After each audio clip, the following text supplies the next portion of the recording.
Okay. No, it's okay. Good afternoon, and we're going to start our study session. I have item number 8, and I should know by Monday. Councilor Bay. Yes, sir.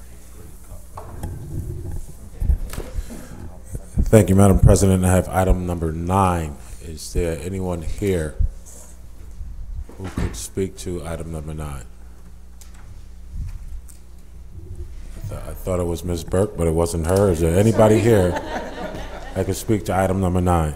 Is Heather here? Heather Amendola should speak. There she is. Somebody's Hi, here. Heather. C4.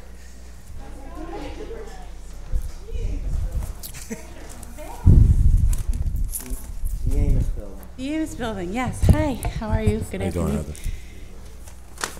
Heather? So, item number 9. Welcome. Oh, thank you. Let me just take a look here.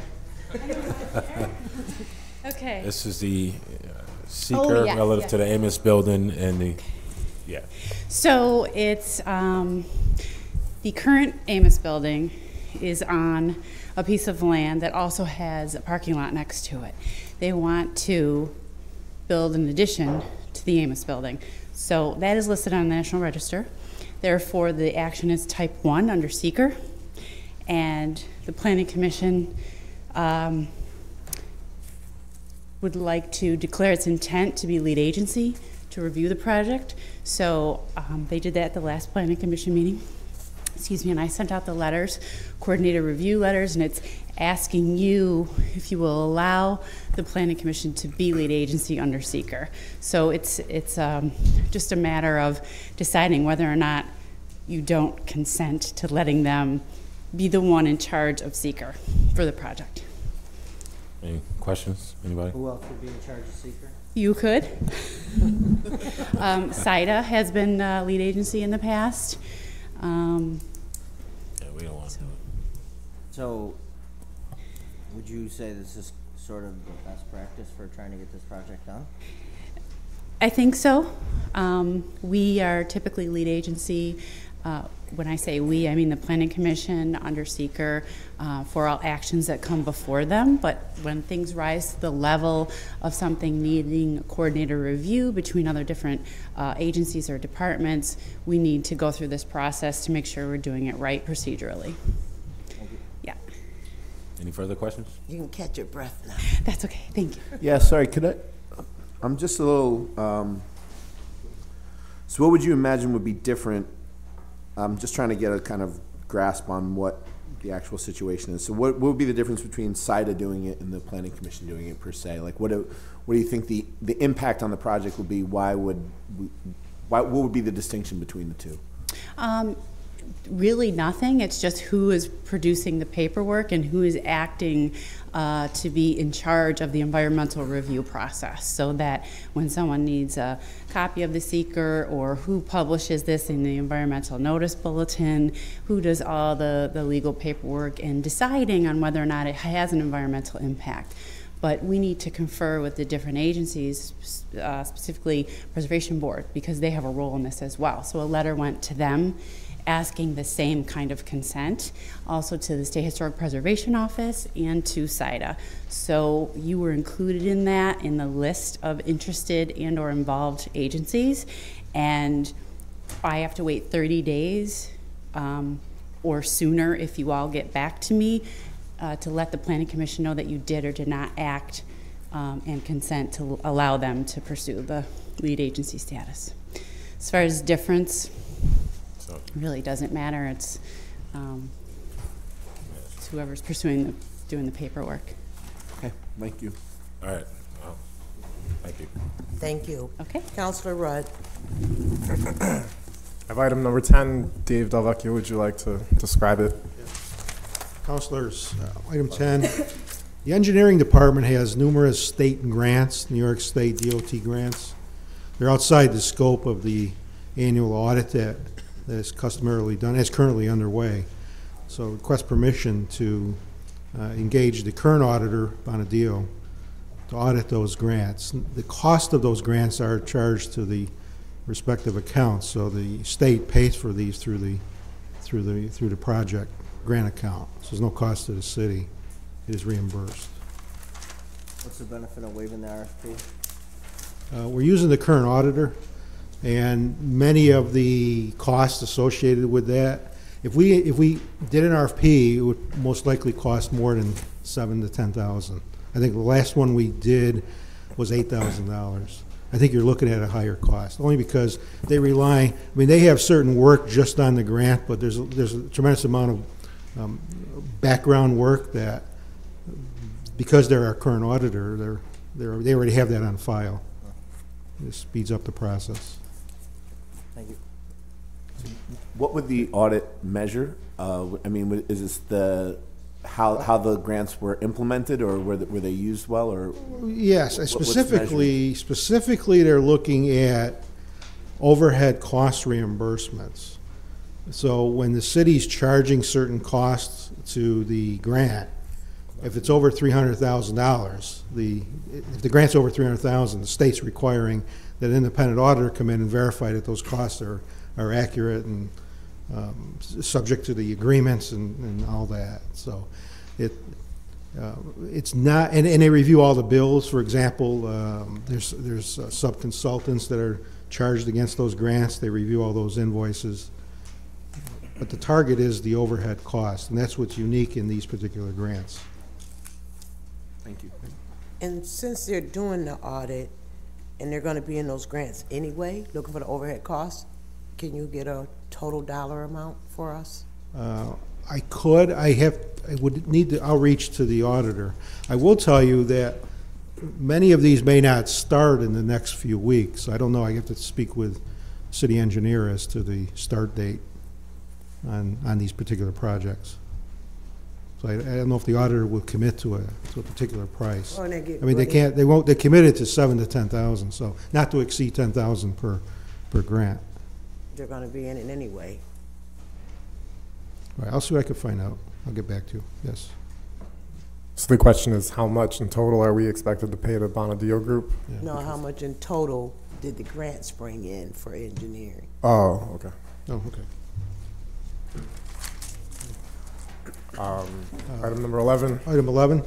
Yes, we are preparing the county tax bills, and this ordinance is requesting permission to use the same vendor we've used for many years, Camillus Business Forms.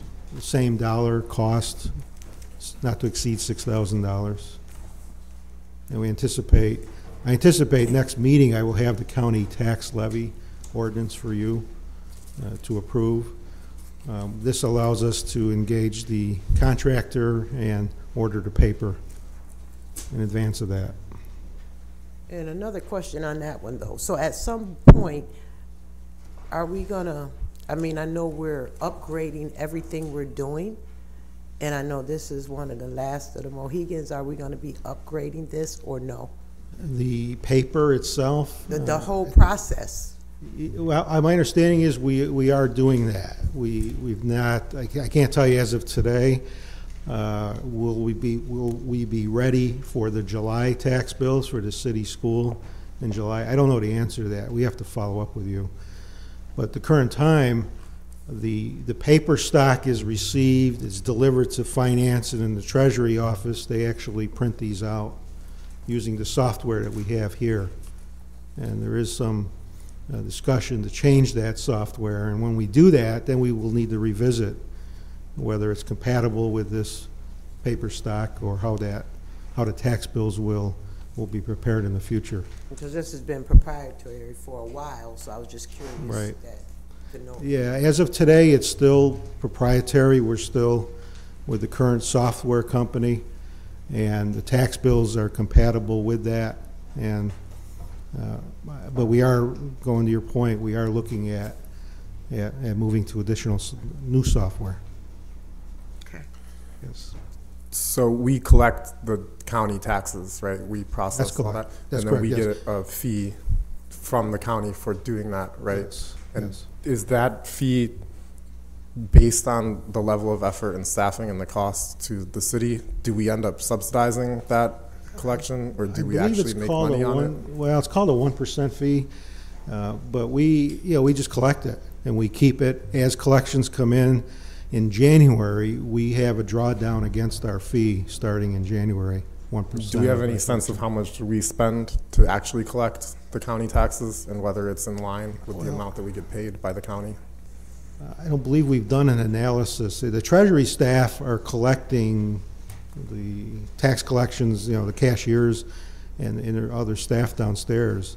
So, for example, if you're paying your county tax and your city tax, you can pay those simultaneously, and we've never split that out in terms of if cashier's the cost of that cashier to handle both items. You could probably just do the whole cost of tax collection and then divide by the dollars you collected for the city compared to the dollars you collected We for the haven't county. done anything like that. Okay. Right. That's all I have. Any other questions? Thank you. Yep, thank you. Thank you. Councilor Green. Thank you, Madam President. Item 12. Good afternoon, councilors. Mary Robison, city engineer. Item number 12 is a companion piece of legislation to item 30 and 31 on the agenda for AXA Garage, which is related to a sale of the southern portion of the garage. And item number 12 specifically is a maintenance and access easement to Syracuse Local Development Corporation relative to certain portions of the garage that are below the Madison Street right-of-way and the Montgomery Street right-of-way. And there's also a ramp access along Madison Street. So in a little while you'll be discussing item 30 and 31, and this is easements to go along with that sales should you choose to vote. Yeah, because I'm gonna go a little out of order, because why are they separated? Because sales go under Councilor Toya's committee, and the agreement for use of the garage goes under Public Works, so they have to be separated. This item can't be moved until the sale. It has to move simultaneously with the sale. So there's a public hearing, so it can't be moved this next meeting. When is the hearing? The hearing's for the next meeting. That can be moved once the hearing's held. The December 3rd. 3rd. So this easement's for property that's not the same as what the sale is, correct? It's adjacent, but It's adjacent to it. It really is part of the south parcel, but it's within the street right-of-way or below the street right-of-way. So that's why we need to grant them an easement, because it's within the street right-of-way and versus within the parcel. So, but this portion that the easement covers, who's responsible for the maintenance of that? If it's voted upon, it would become all the responsibility of SLDC. Okay.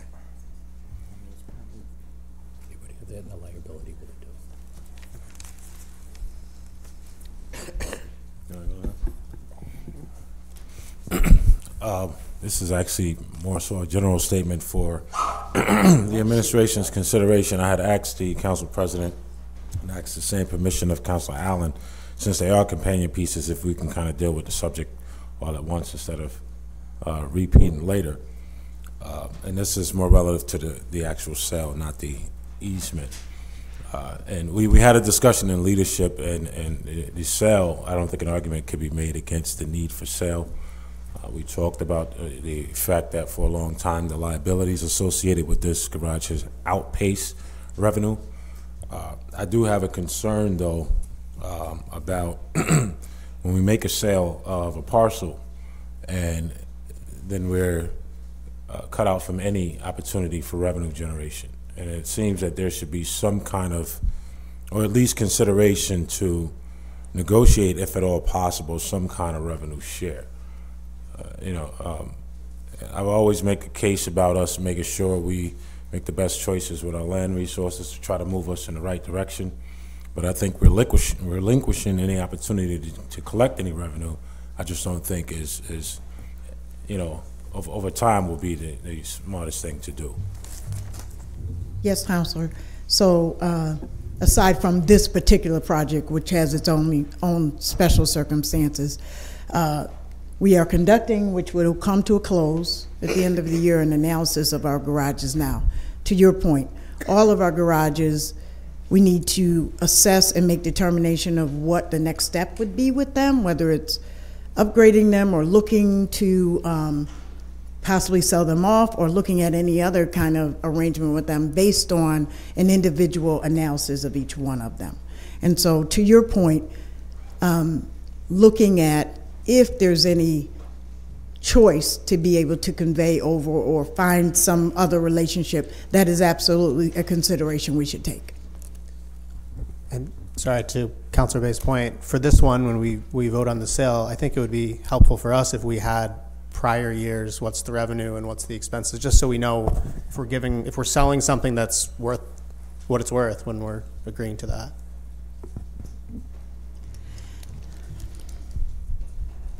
So I'll see what I can do about getting that information. The other thing about this particular building is what we may see as revenue may not be an actual real analysis of it, because probably it was money that should have been put in to upkeep the building, so we wouldn't be in the place we're in right now.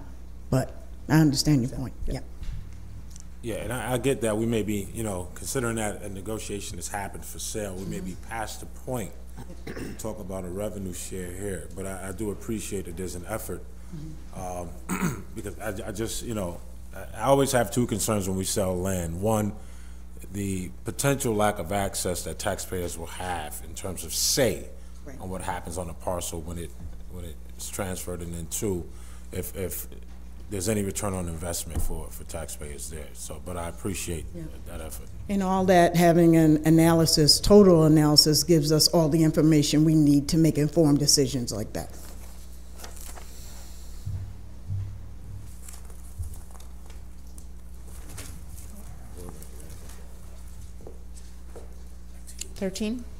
Yeah.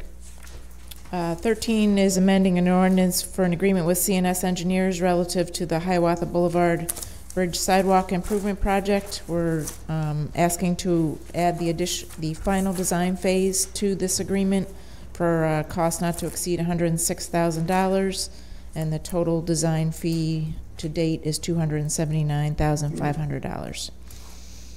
And this is a TIP project. There is no Marchicelli money for this portion of the design phase. Sometimes we get it, sometimes we don't. We did get some for the preliminary design phase. For this? For this particular project, and I'll have to check and see if we'll get it for construction.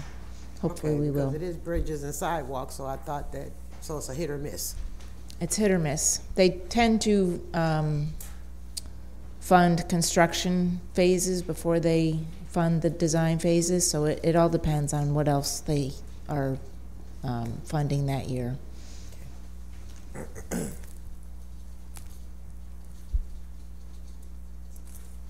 Okay, thank you. 13. Thank you. Or 14, sorry. 14. Good afternoon, councilors. Beth Smith from the Water Department. I have items 14 and 15.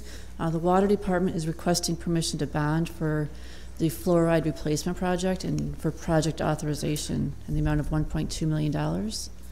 The current system is over 40 years old, and it's well past the time for a complete overhaul of the fluoride system out in Skinny Atlas. Just at a very basic level, can you just describe how the system works? Sure. Back in 1978, there was a facility constructed to hold 2 large bulk storage tanks of fluoride. We put through 81 gallons of fluoride through the system, and the chemical goes out to the crib, which is in Clift Park in Skinny Atlas. There's a wet well in the park, and the chemical lines go out to the crib, inject the fluoride into the incoming water, and then that's how the system is fluoridated. And it's a level of like 0.7, which is the recommended level of the Department of Health. And we monitor that throughout the system and make sure the proper residual is arriving at your home. So as the system ages, what are the types of issues that you run into that require to be replaced? Sure. Well, the chemical injection lines, being over 40 years old, they can fall. They can break down, and we are right now utilizing the backup injection lines. So the new injection lines really need to be replaced. We have received a grant for half of this project to date, and we have applied for the remainder of the project with Department of Health, and we should be hearing any day if we have received the rest of the grant to cover entirely this project. So there won't be any cost to the city. There was going to be my question with the state doing so much with the Right. LG and taxing. Is there any change in the way that this is done? I mean, you're saying it's a fluoride thing now. Is there? It's been 40 years. Are other municipalities using some other system, or is this the system that is traditionally used? This system is the traditional If system. we're going forward for 40 more years with it, We are upgrading. We're installing SCADA, which is using real data with computers to make sure the proper injection is being done. We're installing a new electrical system, and also we're installing security intrusion alarms. So we are making updates to the system, absolutely. Absolutely. So, I'm sorry, is the total project gonna cost 2.4, or is the total project gonna cost 1.2? 1.2. And we're waiting to hear back on a grant that could cover for like 600,000 of it. We have received 648,000 already. Okay. But we are waiting for the remainder of the grant any day now from the Department of Health. Okay. But this is so we can execute the contract in the meantime. And your expectation is that second grant will come through as well? I mean, I believe so. I don't see why it wouldn't. Definitely. We add the fluoride for health benefits, is that? Absolutely. And then Department the of health Health benefits are recommendation. the same now as in 1978, that information is all the same? Like the thresholds and all Oh, of absolutely, absolutely. The Department of Health, we work with on an annual basis to maintain the proper level. Absolutely. And so this is going into the city water supply or the whole water supply? The City of Syracuse water distribution system, the entire system.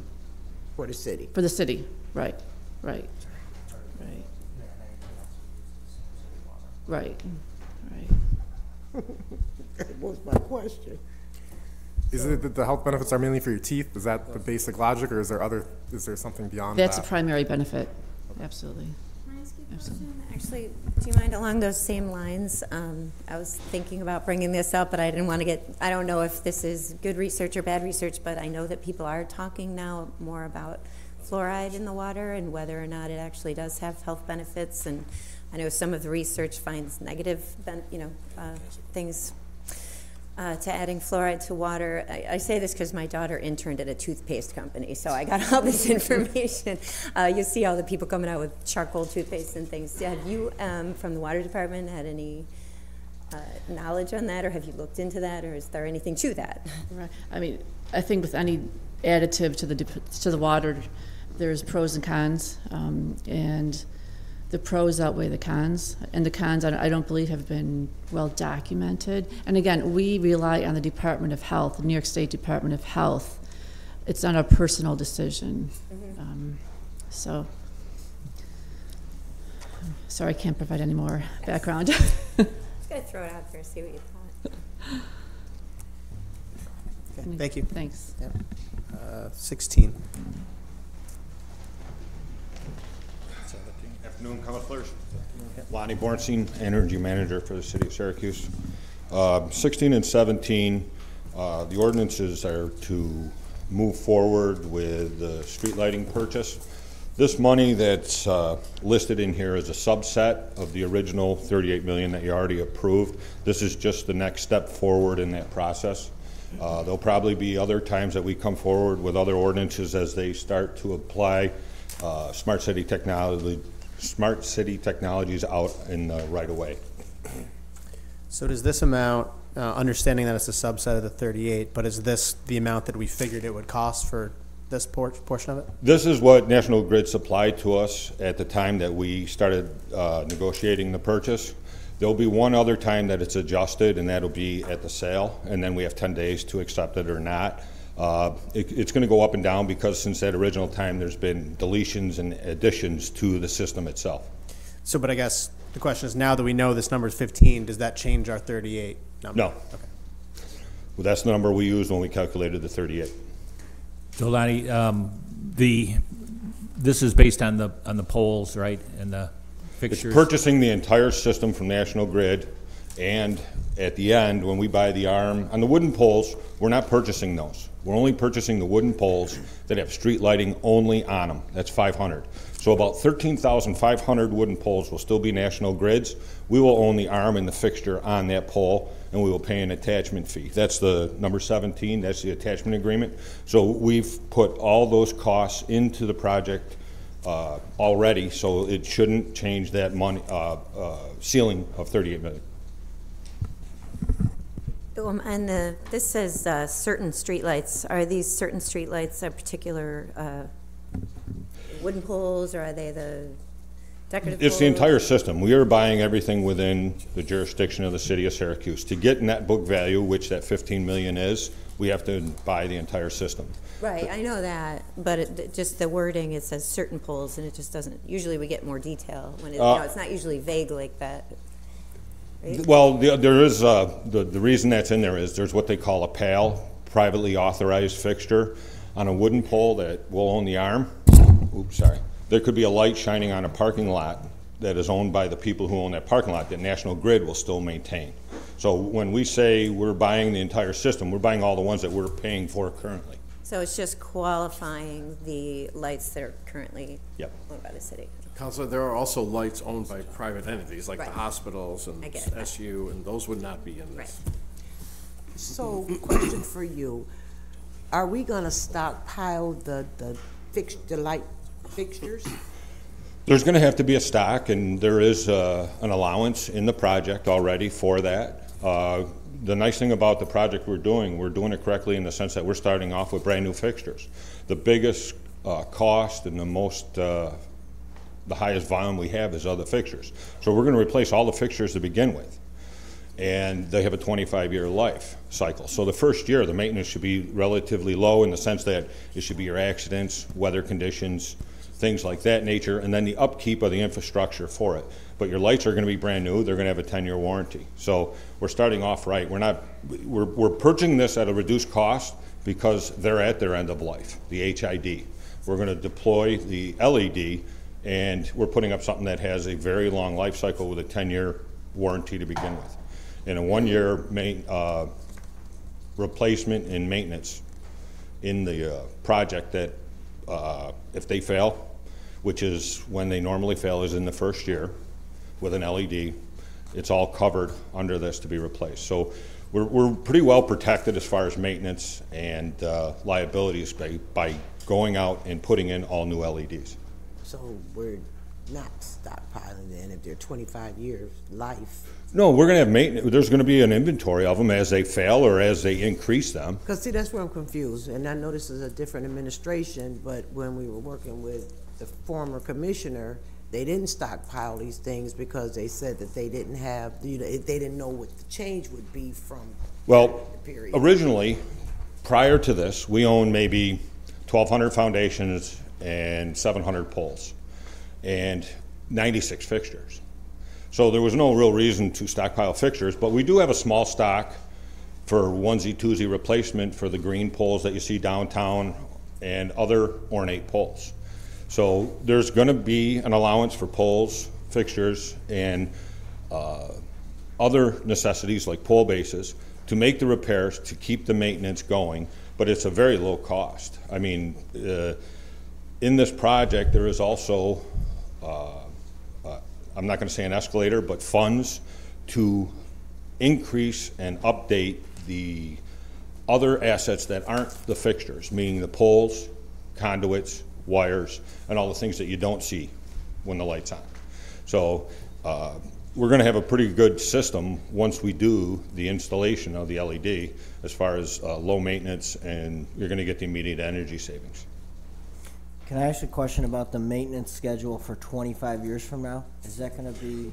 No. I mean, yes, you can ask, and no. We've already prepared in there at the 5 years, 6, and the last 6 years to have the highest amount of maintenance money in there for that replacement at the 25-year cycle. So that we don't we've escalated the maintenance costs accordingly so that after 25 years, you'll have not only 25 years of light, but you'll have the ability to replace that with the next new technology that is built into the project.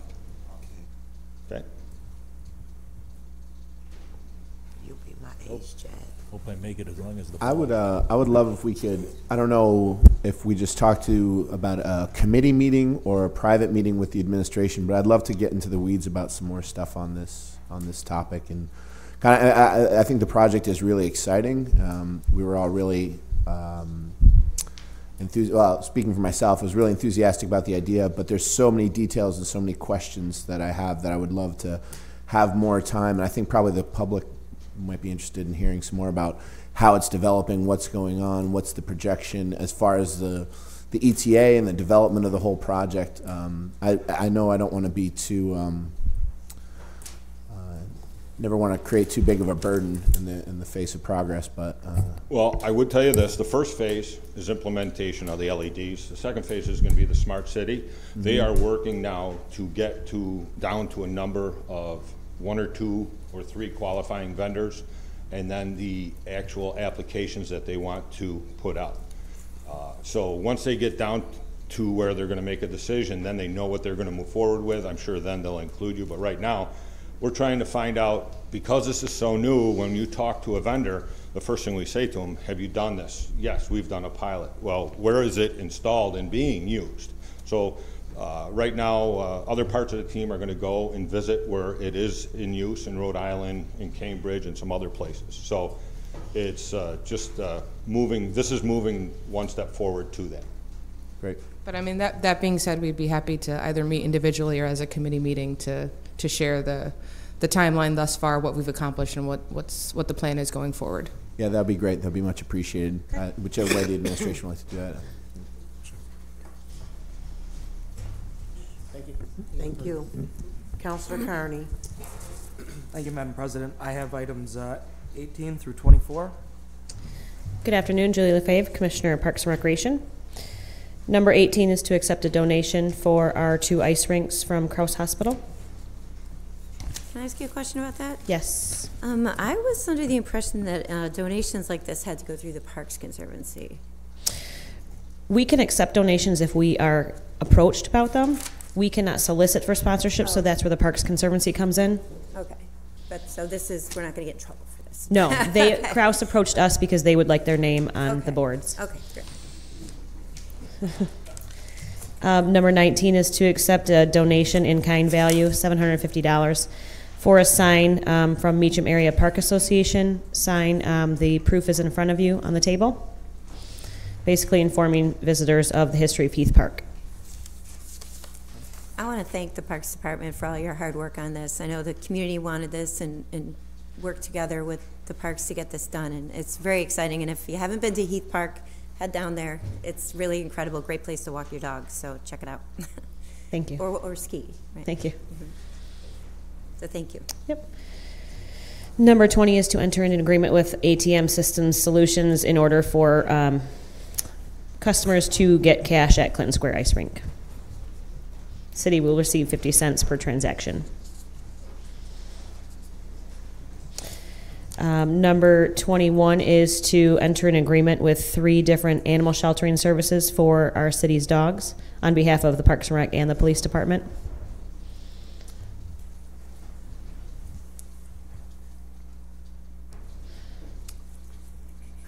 And what's the range of time that this is hopefully going to be able to cover? Current fiscal year. Okay.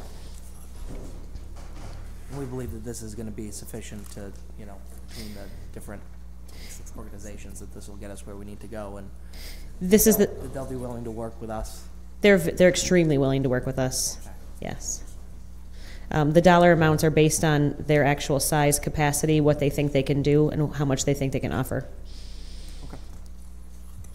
Number 22 is enter an agreement with Cornell Cooperative Extension for a Master Gardener program that they would like to use some of our space for.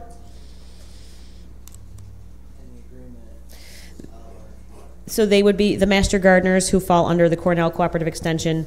They are background checked by Cornell. They use about 24 feet of space in our greenhouse. The only thing they're using from us is water. They are only there when our staff are on site. They will supply everything on their own, but the idea is that they create gardens for the youth in the area, as well as some other programming. Yes.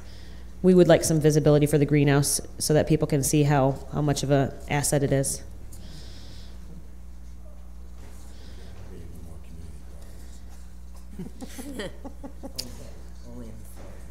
Number 23 is to enter into our first renewal option for the horse-drawn wagon rides at Burnett Park for 2 weekends. Are we ever going to do this over in Upper Onondaga Park? Do what? There hasn't been any talk of that, but we can certainly explore that. Yeah. Only the second district gets it. Lit up. And then item number 24 is costs associated with showing a holiday movie. Any questions? No, thank you. Okay. Thank you. Councilor Boyle. Thank you, Madam President. I have item number 25. Good afternoon, councilors. Mary Vosser, Budget Director. This item is to exercise the first one-year option with ProAct Inc., who is the city's pharmacy benefit management company. And in this one-year option, in your package, you'll see that they reduced some of the average wholesale cost percentages charged to the city. Does anybody have any questions? How much did they save? There were only decreases in this. It was pretty much across the board benefit from what I could see. Yeah, the city has a 78% usage in generic drugs, so that's where it's mainly going to hit us with some savings.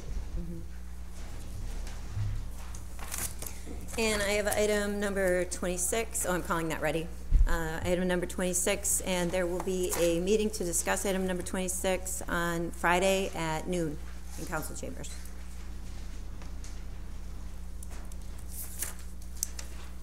All righty. Thank you. Councilor Allen. Thank you. I have items 27 through 59. Good afternoon. Item number 27 is for permission for a minor encroachment to expand an existing brick paver outdoor seating patio at 311, 313 North Gaddis Street. That's Stradamia Restaurant. And item number 28 is for permission for a minor encroachment to install a 4-foot wide vinyl fence at 2415 Grant Boulevard. And that would encroach 15 feet into the city's right-of-way. What type of business is this one, 28? I'm sorry? What type of business is this? I believe this is residential. I'll have to double check. Okay. Okay. Does the encroachment for 27 include the width of the shoulders of those big guys that stand out there on the street? No? Yes? I'll have to look into that. Never mind, it's not that okay. important. All right. With 28, this is a new fence that they're building. There's not an existing fence there. From my understanding, that is correct. Okay. Any questions? Get the fence. Nope, thank you. Thank you. 29. Good afternoon again, councilors. Heather Lamandola. This is special permit modification to an existing restaurant. It's to construct an addition at 500 Westcott Street. It's on the corner of Dal and Westcott. So we do have Mr. Norm Roth is in the building today. Did you want to speak for about a minute to kind of give them? Yep, you can come up. Good afternoon, councilors. I'm Norman Roth. I represent the owner of the building, and I'm here to answer any of your questions. Like Heather Lamandola said, this is for an amended special use permit. This location has been a restaurant for more than 15 years. All we're trying to do is get a little more square footage. I think it's approximately 600 square feet for sit-down space. And the owner of the restaurant, Rise and Shine Diner, could not be here today, but I think I can answer any questions that you have. Okay. Questions? No questions? Yeah, so you're adding, if I understand correctly, you're adding 600 feet of square feet of space to it? Correct. It's approximately 1,400 square feet now. To have the sit-down space necessary, about 600 more square feet. So it would total about 2,000 square feet of dining, cooking, bathrooms on the first floor. And that would go into the parking lot? That's correct. And what percentage of the parking lot would that occupy, the 600 square feet? Approximately. I have a bad visualization. So About 9 feet going east off the building. okay. How many spots would that cut out? It cuts out 2 parking places. Oh, that's it. And we've added a couple, or 1 legal spot behind the building. So. Okay. Thank you.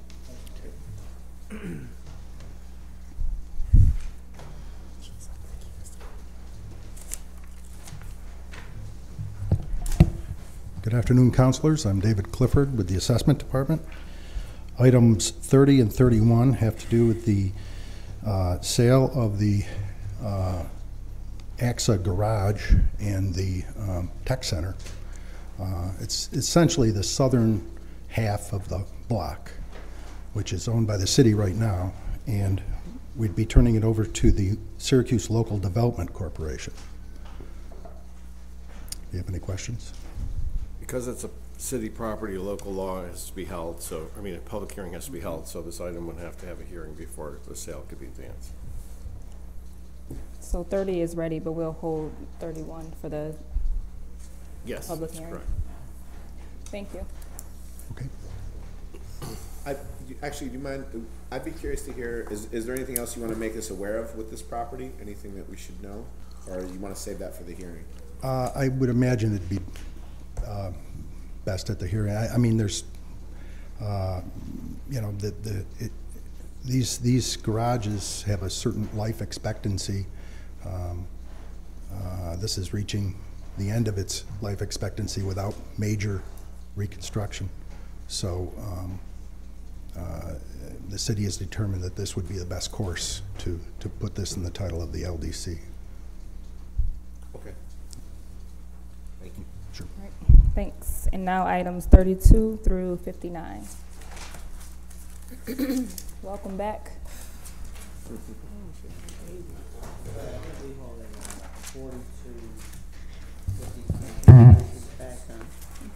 Can you say it a little louder? 42, 53, 53 and 56. 42.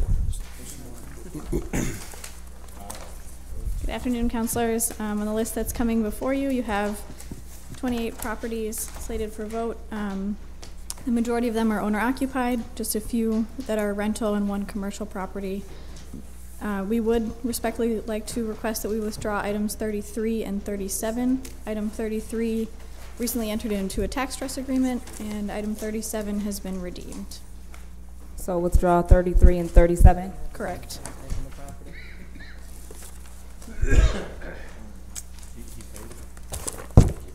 What did you take off?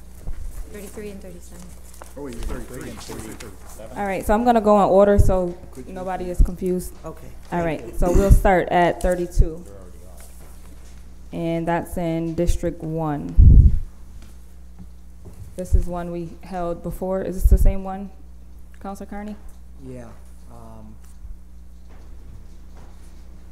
We haven't had any contact. We don't have a good number with this person because it's, I mean, it's just such a small amount.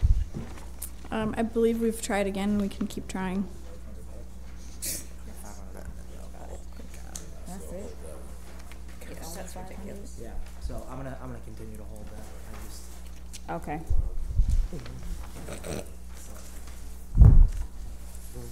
Okay, I'm gonna hold all the properties in District 3. all of them?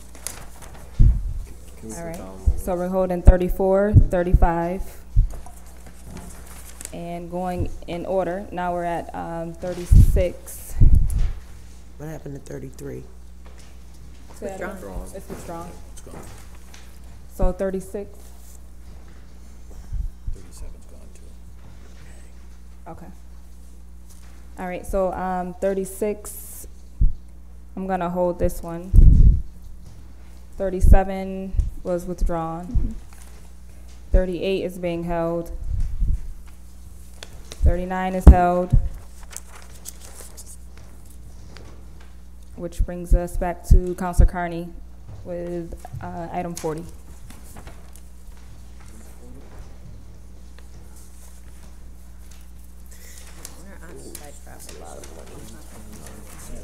23.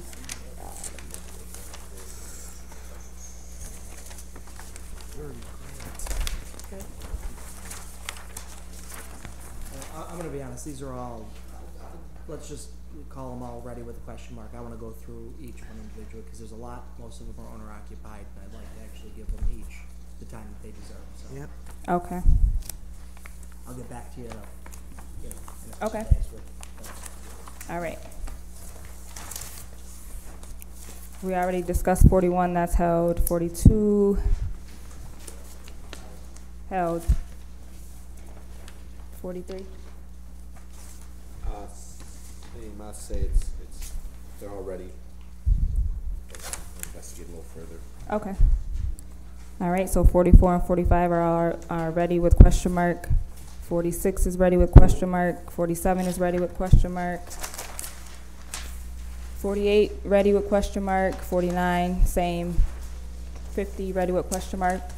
I'm going to hold item 51.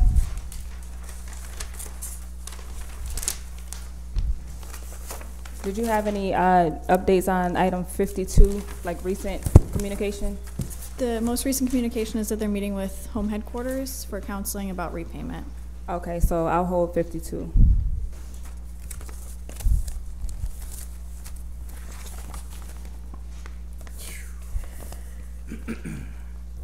$53, you're holding those, okay. 54 is gonna be held. 55, what's the last you heard on that? 55 is still the pending map application. Say that again? Still the pending map application. Okay. I'll hold that one with a question mark. All right, so 56 is held. 57, let me look at that one.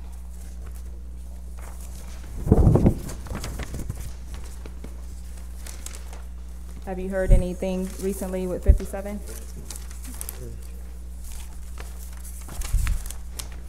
No, unfortunately, the last contact, the number was no longer working. You said the number was no longer working? Correct. Okay. We can keep working to try to find a better phone number. Okay. All right, so holding 57. 58 is ready. 59 was ready, and that's it. Thank you. That's it. Councilor Green. Oh, I know that. I was just calling Latoya's. Yep, thank you. Okay, thank you. Councilor Green. Thank you, Madam President. Item 60. Hello again. This item is for a license agreement. It's actually a right of entry agreement for the company that's going to be actually renovating the former St. Anthony's School. They want to winterize the property. There are some patches for the roof, and they need to clean out the leaders, the downspouts, the drains, so that water doesn't accumulate on the roof.